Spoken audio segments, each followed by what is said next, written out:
আসসালামু আলাইকুম বন্ধুরা, কেমন আছেন সবাই? আশা করি আলহামদুলিল্লাহ সবাই ভালো আছেন। ইতিপূর্বে আমার একটা ভিডিও আপনারা দেখেছেন যে আমার একজোড়া ঘুঘু পাখি। তো এখন আল্লাহর রহমতে আমার এক জোড়া থেকে এখন দেখেন বংশ বিস্তার করে আলহামদুলিল্লাহ 3 জোড়া হয়েছে। তো আমি ওদেরকে আগে খাঁচায় রাখতাম, তো এখন খাঁচা বাদ দিয়ে দিয়েছি। তো এখন আমি নেট দিয়ে ওদের জন্য খাঁচা তৈরি করছি, তো বড় জায়গা নিয়ে। তো দেখেন এখন নিচে 4জন আর উপরে একজন আছে, ওই যে ডিম নিয়ে বসে আছে, ডিম নিয়ে বসে আছে। তো এখন এখন আমরা দেখব যে ওর ডিমটা ফুটছে কিনা। তো অনেক দিন হয়ে গেছে, এখন ফুটার কথা। তো এখানে দেখা যাচ্ছে আমার নেটের নিচে একটা ডিমের খোল পড়ে আছে। তো আশা করি যে ডিম একটা ফুটছে, 2টা থেকে একটা ফুটছে। তো আপনাদেরকে সাথে নিয়ে এখন আমি দেখব এই নেটের ভিতরে ঢুকবো। ঢোকার পরে দেখব যে আসলে কি অবস্থা।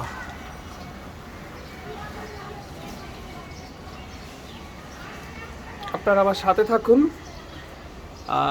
আপনাদেরকে নিয়ে দেখব যে ডিমটা ফুটছে, নতুন বাচ্চা হয়েছে কি না দেখব। দেখেন আমার দিকে কিভাবে তাকিয়ে আছে।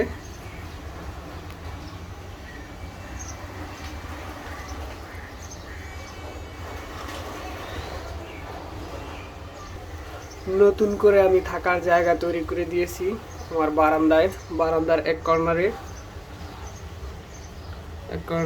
এখানে সুন্দরভাবে আমি জায়গা তৈরি করে দিয়েছি। তারা খুব স্বাচ্ছন্দ্যে ঘোরাফেরা করতে পারে। হ্যাঁ, আমার বারান্দায় গাছ আছে, গাছের পিছনে আবহাওয়াটা অনেক সুন্দর।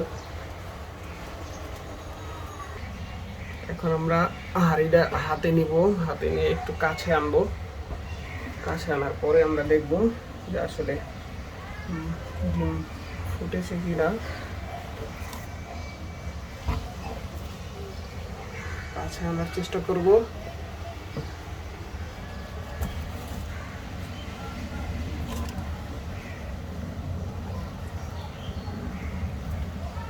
বিসমিল্লাহ। এই যে আলহামদুলিল্লাহ সবাই দেখেন, এই যে ছোট্ট একটা বাচ্চা, একটা ডিম ফুটছে অলরেডি আর একটা বাকি আছে। হ্যাঁ, বাচ্চাটা অনেক কিউট। একটা ডিম কাছে আছে, ওটা ফুটে নাই এখনো, আর একটা বাচ্চা হয়েছে আজকে। আমি কালকে রাত্রেও দেখে গেছি ডিম আসলে ফুটে নাই। তো আজকে সকালবেলা আসার পরে দেখি এখানে ডিমের একটা খোলস পড়ে আছে। তো আমি বুঝতে পারছি যে একটা বাচ্চা হয়তো বা ফুটছে। তো আলহামদুলিল্লাহ, তো আমাদের ঘুঘুর ফ্যামিলি মেম্বার একজন বাড়ছে। আশা করি কালকে পরশুর ভিতরে আরও একজন বাড়বে। আপনারা দেখলেন তো, এই যে দেখেন তার বাচ্চার কি মায়া।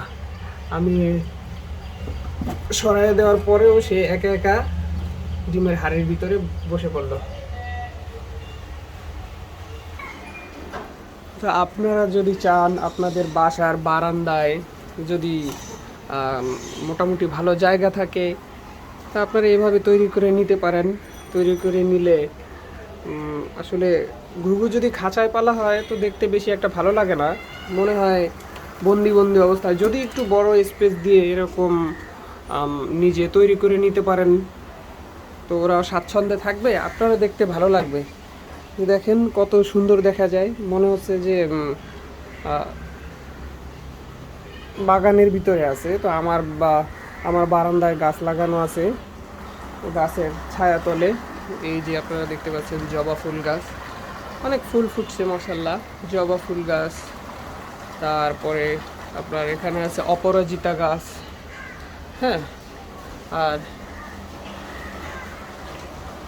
এটার ভিতরে খাবার আমি খাবার দিয়ে রাখছি, অনেক খাবার দিয়ে রাখছি যেন আমার বারবার খাবার না দিতে হয়। এখানে আছে আপনার পানি দিয়ে রাখছি, পানিতে ওষুধ দেওয়া আছে, যেহেতু ওদের একটু সমস্যা হয়েছে, সবুজ সবুজ পায়খানা করে, যার কারণে আমি ওষুধ দিয়ে পানি দিয়ে রাখছি। আর এটা মোটামুটি 2-4 দিন পরে পরিষ্কার করলেই হয়তো এটা অত একটা ময়লা হয় না।